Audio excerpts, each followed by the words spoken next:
నమస్తే, welcome to hello doctor. మీరు వెన్నునొప్పి, నడుము నొప్పి, L4, L5 సమస్యలతో బాధపడుతున్నారా? అలాగే స్పాండిలైటిస్తో ఇబ్బంది పడుతున్నారా? మరి దీనికి సంబంధించి అంటే నార్మల్గా కాలంతా పాకే సయాటికాకి ఆయుర్వేద కారణాలేంటి, లక్షణాలేంటి, ఆపరేషన్ లేకుండా వీటన్నిటిని నివారించవచ్చా? ఇలాంటి విషయాలను వివరించడానికి మనతో పాటు ఉన్నారు వర్ధన్ ఆయుర్వేద హాస్పిటల్ నుంచి సీనియర్ డాక్టర్ వర్ధన్ గారు. మరిన్ని సలహాలు సూచనల కోసం కింద స్క్రోల్ అవుతున్న నెంబర్కి కాల్ చేయొచ్చు. నమస్తే డాక్టర్. నమస్తే అండి. సో నార్మల్గా చాలా మందికి ఇప్పుడు కామన్గా ఫేస్ చేస్తున్నదని నాకు తెలిసిన వాళ్ళు, మా ఫ్రెండ్ సర్కిల్లో కానీ ఫ్యామిలీ కానీ చాలా మంది స్పాండిలైటిస్ దాంతో బాధపడుతున్నారు. సో రావడానికి మెయిన్ రీజన్స్ ఏంటి డాక్టర్? ఒకటండి, there is no risk free surgery అనేది ఒకటి చాలా కామన్ పాయింట్ మనం చెప్పుకోవాల్సింది. సో ఇప్పుడున్న సిచ్యువేషన్లో అందరూ క్విక్ సొల్యూషన్స్, బ్యాండెడ్ సొల్యూషన్స్ కోసం వెతికి రేపొద్దునికి డిశ్చార్జ్ అయిపోతామని అనుకొని వెంటనే సర్జరీలకు వెళ్ళిపోతూ ఉంటారు. కాకపోతే సర్జరీలో రిస్క్ ఫ్రీ అనే సర్జరీ అనేదే లేదు. సో యూజువల్గా ఏంటంటే స్పైనల్ ప్రాబ్లమ్స్లో 48 రకాల స్పైనల్ ప్రాబ్లమ్స్ ఉన్నాయి. దాంట్లో స్పాండిలైటిసే కావచ్చు, స్పాండైలోసిసే కావచ్చు, స్పాండైలోలిస్థెసిసే కావచ్చు, స్పైనల్ డీజనరేటివ్ డిస్కే కావచ్చు, స్పైనల్ ట్యూమర్సే కావచ్చు, స్పైనల్ సిస్ట్సే కావచ్చు, లేదా డిస్క్ బల్జ్లు, డిస్క్ ప్రొట్రూషన్సే కావచ్చు. ఇవన్నీ కూడా కలుపుకొని 48 రకాల వెన్ను నొప్పులు ఉన్నాయి, వెన్ను ప్రాబ్లమ్స్ ఉన్నాయి. వీటన్నిటికీ యాక్చువల్గా ఏమవుతుంది అని అంటే మూలానికి చికిత్స చేయకుండా ఓన్లీ పైన చికిత్స మాత్రమే జరుగుతుంది. సో ఆ పైన చికిత్స చేయించుకుంటే దానికి వచ్చే అనర్థాలు చాలా ఉన్నాయి. వాటికి వేసుకునేటువంటి మందుల వల్ల సైడ్ ఎఫెక్ట్స్ ఉన్నాయి. అవన్నీ తగ్గించుకోవాలి, అవన్నీ లేకుండా చేసుకోవాలి అని అంటే రెండు పాయింట్స్. ఒకటి, మన జీవన విధానంని మార్చుకోవడం. రెండు, ఆల్రెడీ ప్రాబ్లం వచ్చిన వాళ్ళు సర్జరీ దాకా వెళ్లకుండా non surgical, non invasive procedures అయినటువంటి ఆయుర్వేదం లాంటి ట్రీట్మెంట్స్ తీసుకోవడం. ఇక్కడ ముఖ్యంగా మా దగ్గర వర్ధన్ ఆయుర్వేదాలో మేరు చికిత్స, మర్మ చికిత్స అనే చికిత్సా పద్ధతుల ద్వారా ఇప్పటికీ 8 లక్షల మంది వెన్నునొప్పితో బాధపడే వాళ్ళకి ట్రీట్మెంట్స్ ఇచ్చాము. 3.5 లక్షలకు పైగా స్పైనల్ సర్జరీస్ కూడా అవాయిడ్ చేయగలిగాం. ఇదంతా 25 సంవత్సరాల కాలంలో మేము చేసినటువంటి సక్సెస్ ఇది అంతా.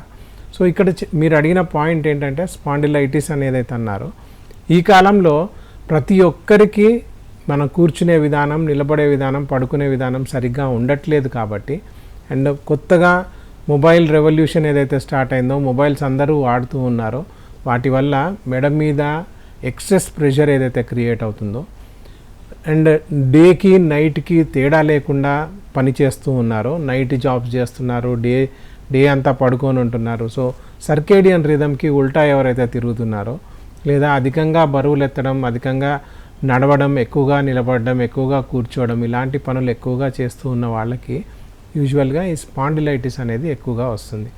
అసలు స్పాండిలైటిస్ అంటే ఏంటి అంటే, స్పాండైలో అంటే స్పైన్ అని అర్థం, ఐటిస్ అంటే ఇన్ఫ్లమేషన్ అని అర్థం. సో లోపల వెన్నుముకల మధ్యలో రాపిడి జరిగి అక్కడ ఎక్స్ట్రా కాల్షియం డిపాజిట్స్ అవుతాయి. అంటే బొమిక మీద బొమిక పెరగడం. మనం నిజానికి చూసినట్లయితే అక్కడ ఎక్స్రేలో చూస్తే ప్యారెట్ బీక్ లాగా కనబడుతుంది, ఇట్లా రామచిలుక ముక్కులాగా కనబడుతుంది ఎక్స్ట్రా గ్రోత్. అదేమవుతుంది, ఆ ఎక్స్ట్రా గ్రోత్ వచ్చి మధ్యలో ఉన్న నరువు మీద కంప్రెస్ అవుతుంది. ఇక్కడ కంప్రెస్ అయిన నరువు 26 లక్షణాలు కనబడుతూ ఉంటాయి. సో గుండెలో నొప్పి రావచ్చు, అసిడిటీ రావచ్చు, వామిటింగ్ సెన్సేషన్ రావచ్చు, భుజం నొప్పి రావచ్చు, మోచేయి నొప్పి రావచ్చు, 3 ఏళ్ళు 2 ఏళ్ళకి తిమ్మిరి రావచ్చు, తలంతా తిరిగిపోయే వర్టిగో రావచ్చు, తలనొప్పి రావచ్చు, మైగ్రేన్ రావచ్చు, ఇలా 26 లక్షణాలు కనబడతాయి. రైట్ అండి, కాలర్ ఉన్నారు, మాట్లాడదాం. యాదగిరి గారు జనగాం నుంచి. యాదగిరి గారు, మీ సమస్య ఏంటో చెప్పండి. మనతో పాటు డాక్టర్ గారు ఉన్నారు, మాట్లాడండి. సార్ నమస్కారం అండి. నమస్కారం అండి సార్ చెప్పండి. హలో సార్ మా ఆడోళ్ళకండి, మా భార్యకు. సార్ చెప్పండి. మా భార్యకండి సయాటిక్ అని క్లియర్ గా తెలిసింది సార్. ఓకే, సయాటిక్ అని క్లియర్. ఓకే చెప్పండి. అయితే ఎన్ని మందులు వేసుకున్నా కూడా తక్కువ అయితే లేదు సార్. ఎంత వయసు?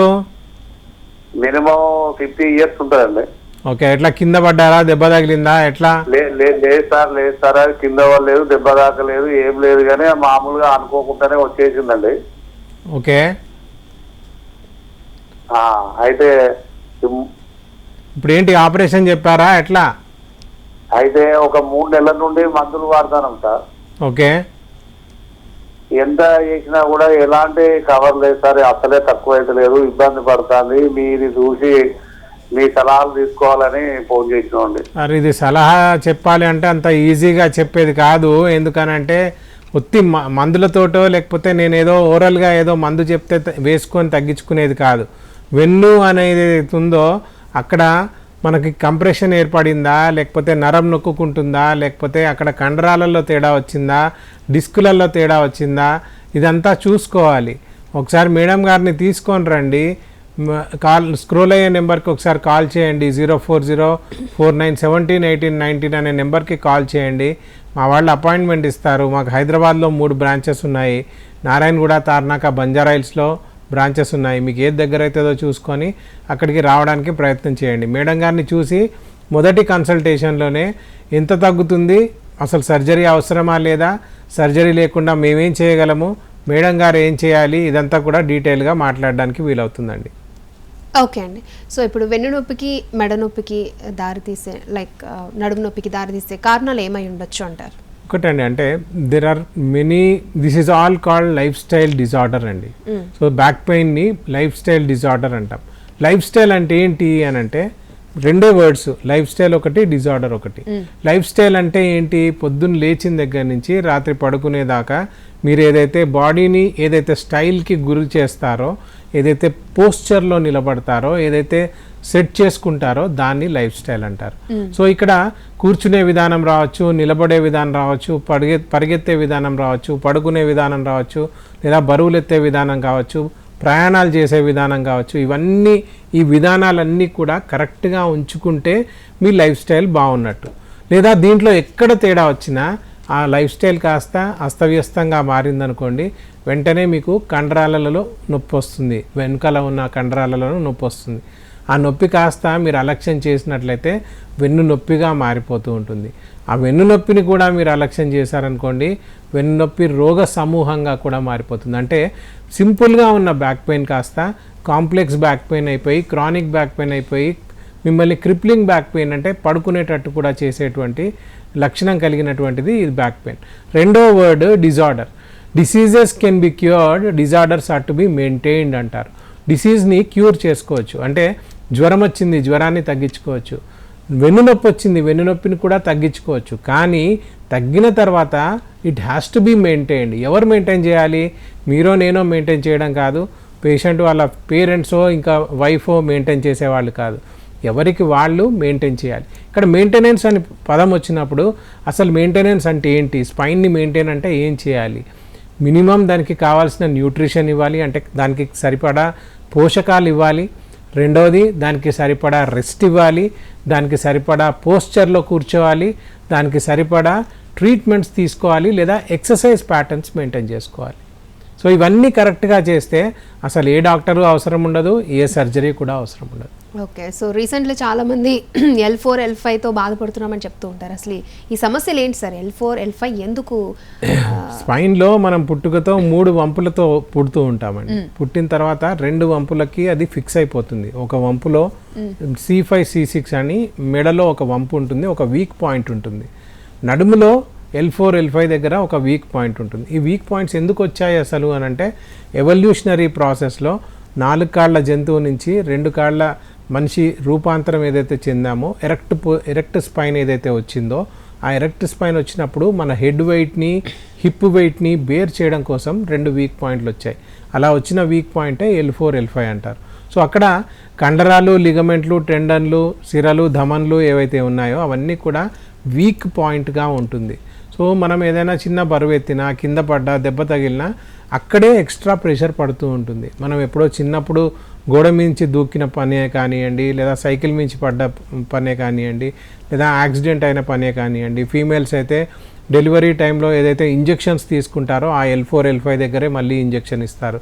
సో ఆటోమేటికలీ వీక్ పాయింట్ మీద మళ్ళీ వీక్ పాయింట్ ఏర్పడి అక్కడ డ్యామేజ్ జరగడం స్టార్ట్ అవుతుంది. రైట్ అండి. నెక్స్ట్ కాలర్ శ్రీనివాస్ గారు కర్నూలు నుంచి. శ్రీనివాస్ గారు మీ సమస్య ఏంటో చెప్పండి. మనతో పాటు డాక్టర్ వర్ధన్ గారు ఉన్నారు, మాట్లాడండి. మేడం ఏం లేదు మేడం, మా మిస్సెస్ కి. సార్ నమస్కారం, చెప్పండి. నమస్కారం అండి. మా మిస్సెస్ ఏజ్ వచ్చి 57 అండి. ఓకే.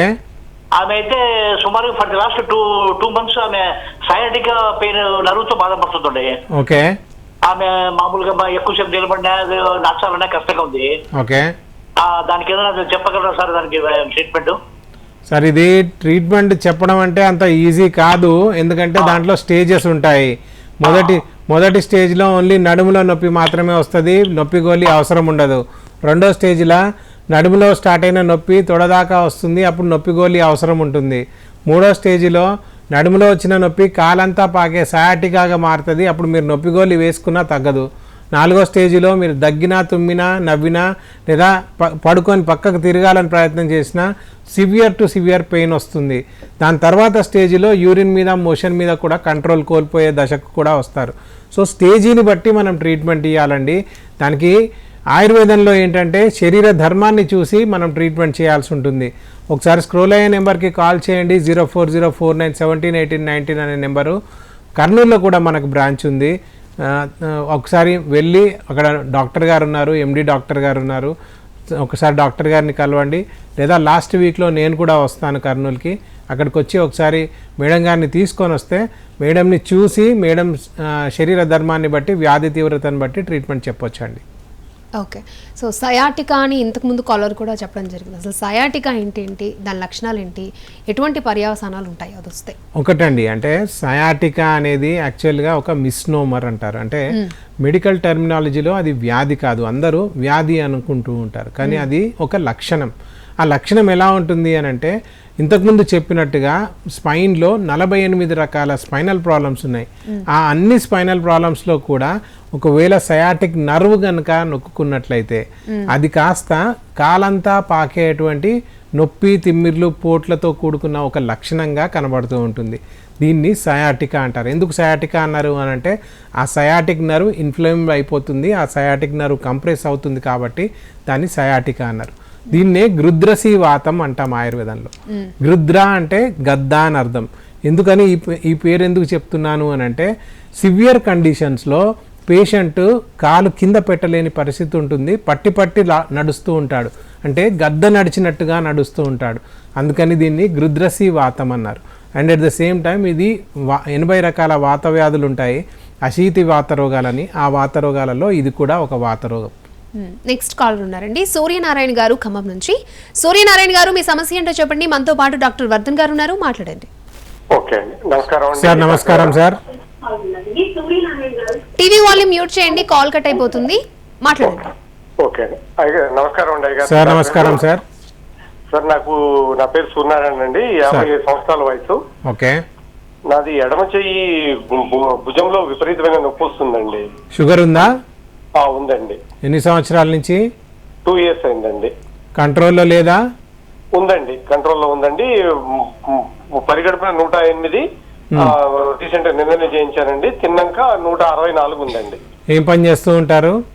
నేను R&B డిపార్ట్మెంట్ లో జాబ్ చేస్తానండి, సిట్టింగ్ అయినండి, క్లరికల్ పోస్ట్ అండి. ఇప్పుడు మీరు ఎక్కువగా యూజ్ చేసే చేతిలో వచ్చిందా లేకుంటే భుజంలో వచ్చిందా? ఎక్కువ యూజ్ చేయని భుజంలో వచ్చిందా?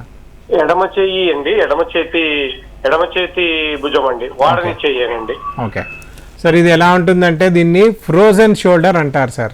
యూజువల్గా ఏమవుతుందంటే ఇక్కడ 2-3 పాయింట్స్ ఉన్నాయి, చెప్తాను. ఫస్ట్ పాయింట్, డయాబెటీస్ ఉన్న వాళ్ళకి 6 times ఎక్కువ chances of getting frozen shoulder. ఎందుకు అని అంటే, లోపల ఏదైతే గుజ్జు ఉంటుందో, 2 బొమ్మికల మధ్యలో ఈ సంధిలో ఏదైతే గుజ్జు ఉంటుందో, మీకు షుగర్ వల్ల, అంటే లాంగ్ స్టాండింగ్ షుగర్ వల్ల, ఈవెన్ మీకు ఈ రోజుకి షుగర్ లెవెల్స్ నార్మల్ ఉన్నప్పటికీ చాలా కాలం నుంచి ఉన్న షుగర్ వల్ల అక్కడ ఉన్న గుజ్జు స్టిక్కీగా మారిపోతుంది. దాంతో ఇక్కడ బోను బాల్ అండ్ సాకెట్ జాయింట్ అంటారు, ఇలా ఉంటుంది బోను. సో ఈ జాయింట్లో ఎప్పుడైతే మీకు ఆ స్టిక్కీ నేచర్ పెరుగుతుందో, ఎటు సైడ్ అయితే అతుక్కుపోతుందో అటు సైడ్ చెయ్యి ఎత్తలేని పరిస్థితి ఏర్పడుతుంది. దీన్ని ఆయుర్వేదంలో అపబాహుకం అంటాం. ఇది కూడా ఒక వాత రోగమే. వాతహర చికిత్స చేస్తే తగ్గుతుంది. రెండోది, మెడలో ఒకవేళ కంప్రెషన్ ఉంటే, C5 C6 దగ్గర కంప్రెషన్ ఉంటే రేడియేటింగ్ పెయిన్ మీకు భుజంకి కూడా వస్తుంది. అండ్ ఇంతకుముందు చెప్పినట్టు వెనకాల నొక్కుంటే పైకి మొత్తం 26 లక్షణాలు వస్తాయి. అందులో చెవు వెనకాల, కంటికి, ముక్కుకి, నోటికి, గడ్డానికి, తల సగం తగల, హెడ్ఏక్, మైగ్రేను, వర్టిగో, ఈవెన్ భుజానికి, చేతికి మొత్తానికి 3 ఏళ్ళు 2 ఏళ్ళకి తిమ్మిర్లు రావడం, ఈ చేతులన్నీ ఎండిపోవడము, ఈవెన్ పక్షవాతం రావడం కూడా జరుగుతూ ఉంటుంది. బ్యారీ లూయిస్ సిండ్రోమ్ అంటాము, అలాంటి కండిషన్ కూడా ఏర్పడుతుంది. కాబట్టి ఒకసారి మీ ఏజ్ కూడా ఎక్కువ ఉంది కాబట్టి ఒకసారి మీరు ఎవాల్యుయేట్ చేయించుకుంటే మంచిది. నెక్లో ప్రాబ్లం ఉందా లేదా షుగర్ కాంప్లికేషన్ వల్ల ఫ్రోజన్ షోల్డర్ వచ్చిందా అనేది గమనించుకొని దానికి తగ్గట్టుగా రెండిటికి కూడా మంచి ట్రీట్మెంట్ ఉంది. కాకపోతే మిమ్మల్ని చూడాలి, మిమ్మల్ని చూసి అప్పుడు మనం ట్రీట్మెంట్ చెప్పాలి. స్క్రోల్ అయ్యే నెంబర్కి కాల్ చేయండి 0404917819 అనే నెంబర్కి, లేదా www.vardhanayurveda.com అని మా వెబ్సైట్ ఉంది, దాంట్లో కూడా బుక్ అండ్ అపాయింట్మెంట్ అని ఉంటుంది. అక్కడైనా కానీ మీరు అపాయింట్మెంట్ బుక్ చేసుకొని ఒకసారి వస్తే డెఫినెట్గా సొల్యూషన్ ఇవ్వడానికి ప్రయత్నం చేస్తాం. ఓకే, సో ఈ ఫ్రోజన్ షోల్డర్ అనేది ఎవరిలో మనం ఎక్కువగా చూడొచ్చు అంటారు? ఇప్పుడు చెప్పినట్టుగా డయాబెటిక్ పర్సన్స్లో ఎక్కువగా కనబడుతుంది, లేదా ఏదైనా డ్యామేజ్ జరిగిందా, ఇప్పుడు ఏదైనా రోడ్ యాక్సిడెంట్ అయింది, లోపల డ్యామేజ్ అయింది, అప్పుడు కూడా మీకు ఫ్రోజన్ షోల్డర్ వచ్చే ఛాన్స్ ఉంటుంది. రెండోది సర్వైకల్ స్పాండిలైటిస్ ఉన్నప్పుడు కూడా యాజ్ ఏ కాంప్లికేషన్ స్టేట్ అప్పుడు కూడా ఫ్రోజన్ షోల్డర్ రావచ్చు. లేదా లోపల కొన్ని సిస్ట్లు తయారవుతాయి, బేయర్స్ సిస్ట్స్ అంటాము, 7 o'clock 12 o'clock పొజిషన్స్లో కూడా ఇవి వచ్చే ఛాన్స్ ఉంటాయి. అలాంటి severe to severe conditions of frozen షోల్డర్ని కూడా తగ్గించగలిగాము. ఇదంతా కూడా ఒక స్పెషాలిటీ ట్రీట్మెంట్ ఉంటుంది. మేము చేసే మేరు చికిత్స, మర్మ చికిత్స అనే పద్ధతుల ద్వారా ఇది సాధ్యపడుతుంది. ఓకే అండి, నెక్స్ట్ కాలర్ నరేష్ గారు మంచిర్యాల నుంచి. నరేష్ గారు, మీ సమస్య ఏంటో చెప్పండి. మనతో పాటు స్టూడియోలో డాక్టర్ వర్ధన్ గారు ఉన్నారు, మాట్లాడండి. హలో హలో నరేష్ గారు. ఓకే, నెక్స్ట్ కాలర్ అండి ఈశ్వర్ గారు హైదరాబాద్ నుంచి. ఈశ్వర్ గారు, మీ సమస్య ఏంటో చెప్పండి. మనతో పాటు డాక్టర్ గారు ఉన్నారు, మాట్లాడండి. Good afternoon sir. అమ్మా నమస్కారం తల్లి, చెప్పండి. యాక్చువల్లీ నేను 9 months నా ఒక బేబీకి డెలివరీ ఇచ్చి 9 months అవుతుంది. యాక్చువల్లీ 2 months డెలివరీ అయిన 2 months నుంచి నాకు సిట్టింగ్ పొజిషన్ లో టైల్, నాకు తెలియదు ఎగ్జాక్ట్ అవర్డ్స్, అక్కడ నొప్పిగా ఉంటుంది సార్. ఎక్కువసేపు కూర్చోలేను నేను. ఎక్కడ నొప్పి వస్తుందమ్మా? అంటే మనం కూర్చుంటాం, బేస్ ఉంటుంది కదా సార్. ఓకే ఓకే, 2 పిరుదుల మధ్యలో నొప్పి వస్తుందా సార్? ఎప్పుడైనా కింద పడ్డారమ్మా? లేదు సార్, నేను పర్లేదు, కానీ మళ్ళీ ఈ మధ్య పడ్డాను, కానీ అంత ముందు పర్లేదు సార్. నాకు నొప్పి నార్మల్ డెలివరీయా సిజేరియన్ జరిగిందా? Caesarean sir. వెనకాల ఇంజెక్షన్ ఇచ్చారా నడుంకి? ఇచ్చారు. మరి అయిపోయింది కదమ్మా, అక్కడే ప్రాబ్లం స్టార్ట్ అయింది. వెనకాల ఇప్పుడు L4 L5 అని ఏదైతే వీక్ పాయింట్ అని ఇంతకుముందు చెప్తూ ఉన్నానో, ఆ L4 L5 డిస్క్లోకే నీడిల్ని చొప్పించేసి మీకు ఇంజెక్షన్ ఇస్తారమ్మా.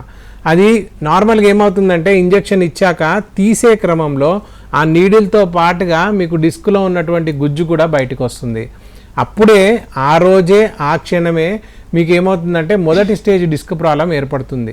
సో మీకు ఒక సిజేరియన్ వాళ్ళకనే కాదు, ఎవరికి స్పైనల్ అనెస్థీషియా ఇచ్చినా వాళ్ళందరికీ రేపొద్దున బ్యాక్ పెయిన్ రావాల్సిందే. మొదటి స్టేజ్ డిస్క్ ప్రాబ్లం ఆ రోజే స్టార్ట్ అవుతుంది.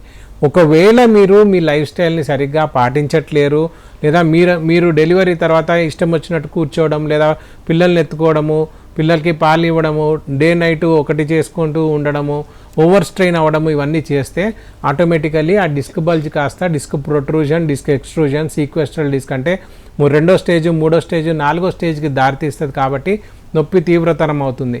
ఒకసారి స్క్రోల్ అయ్యే నెంబర్కి కాల్ చేయండి, అపాయింట్మెంట్ తీసుకొని రండి. మిమ్మల్ని చూసి మీ వ్యాధి తీవ్రతను బట్టి, మీ శరీర ధర్మాన్ని బట్టి డెఫినెట్గా మీకు సొల్యూషన్ ఇవ్వచ్చమ్మా. కాకపోతే ఒకసారి మిమ్మల్ని చూడాల్సి ఉంటుంది. ఓకే అండి, నెక్స్ట్ కాలర్ తిరుపతి గారు పెద్దపల్లి నుంచి. తిరుపతి గారు, మీ సమస్య ఏంటో చెప్పండి. మనతో పాటు డాక్టర్ వర్ధన్ గారు ఉన్నారు, మాట్లాడండి. నమస్కారం సార్. సార్ నమస్కారం అండి. సార్ ఇది నాకు L4 అనేది అది జిరాక్స్, అది ఎక్స్రేలా తీసిరు సార్. ఓకే, అది నేను సేవాగ్రామ్ పోయినా అక్కడ హాస్పిటల్కు మహారాష్ట్ర.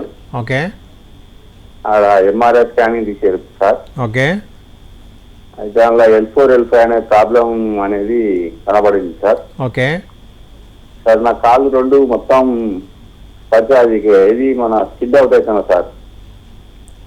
ఏమైంది? అది కాళ్ళు 2 బ్యాలెన్స్ అవుట్ అవుతున్నాయి సార్. ఓకే, నడవలేకపోతున్నారు? అవును సార్, ఇది మొత్తం మడిమల్ ఇట్లా బెండ్ అయితే పడిపోతున్నా సార్. కాళ్ళు వేళ్ళు కదులుతున్నాయా? ఏళ్ళు కదులుతున్నాయి సార్, కానీ బొటవ నీళ్ళు కదలట్లేదు. ఫుడ్ డ్రాప్ అయిపోయింది కదండి, అంత స్టేజ్ దాకా ఎందుకున్నారు మరి? సార్ ఇక మనకు ఆర్థిక పరిస్థితి కొద్దిగా పనుల అటు ఇటు. ఇది ఆర్థిక పరిస్థితి అనడానికి లేదండి, ఇవి అన్ని లక్షణాలు.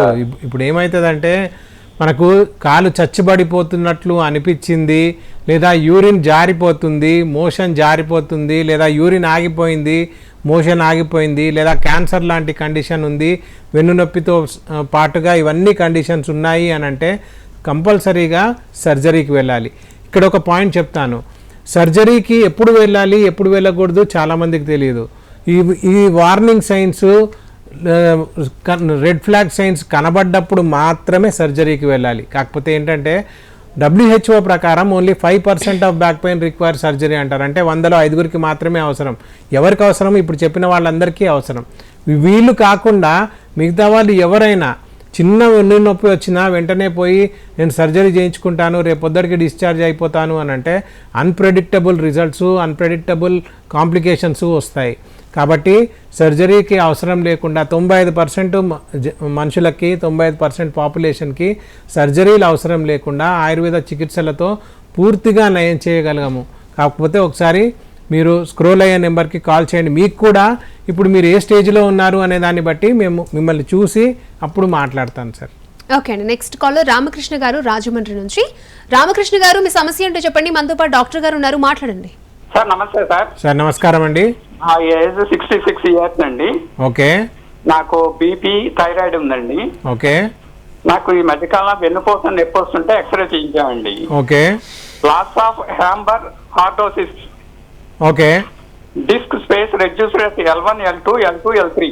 ఓకే. డీజనరేటివ్ క్లైసిస్. ఓకే. స్పాండలోసిస్ L5/S1 అని ఇచ్చారండి. స్పాండైలోలిస్థెసిస్ L5/S1. అవును సార్. ఓకే. మీ ఏజ్కి అది కామనే కదండి, ఎందుకు బాధపడుతున్నారు? బాగా పెయిన్ వస్తుంది sir. Okay.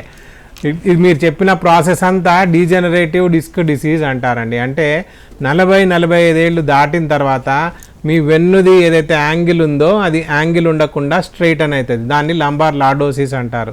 Next degenerative disc disease అంటారు. నెక్స్ట్ L5/S1 అనేది అయితే చెప్పారో మీరు ఎప్పుడో కింద పడి ఉండాలి, దెబ్బ తగిలి ఉండాలి, ఆ వెన్నుముక లిటరల్గా పక్కకు జరిగిపోయింది. అది కూడా గ్రేడ్ 1 స్పాండిలోలిస్థెసిస్ అయి ఉంటుంది. మీ ఏజ్ ప్రకారం అట్లనే ఉంటుంది. కాకపోతే వాట్ ఎవర్ ఇట్ ఈజ్, ఇవన్నీ కారణాల వల్ల వాతం పెరుగుతుంది. సో మీరు ఏదో నొప్పిగోలి వేసుకొని పైన ఏదో ఆయిల్ పూసుకుంటే తగ్గిపోయేది కాదు. దీనికి మూల చికిత్స, వాతాన్ని నార్మలైజ్ చేసే చికిత్స చేయాలి, అప్పుడే తగ్గుతుంది. స్క్రోల్ అయ్యే నెంబర్కి కాల్ చేయండి, అపాయింట్మెంట్ తీసుకొని రండి. మీ వయసులోనే కాదు 85-90 ఏళ్ల వాళ్ళకి కూడా ట్రీట్మెంట్ ఇచ్చాము, సాధ్యపడుతుంది, సక్సెస్ఫుల్గా ట్రీట్మెంట్ చేయొచ్చు. Right, thank you so much doctor Vardhan గారు. సో మీ ఎక్స్పీరియన్స్తో చాలా మంది కాలర్స్కి చక్కటి సలహాలు, సూచనలు అందించడానికి thank you so much. Right, చూసారు కదా, ఇది ఈనాటి మన హలో డాక్టర్. నమస్తే.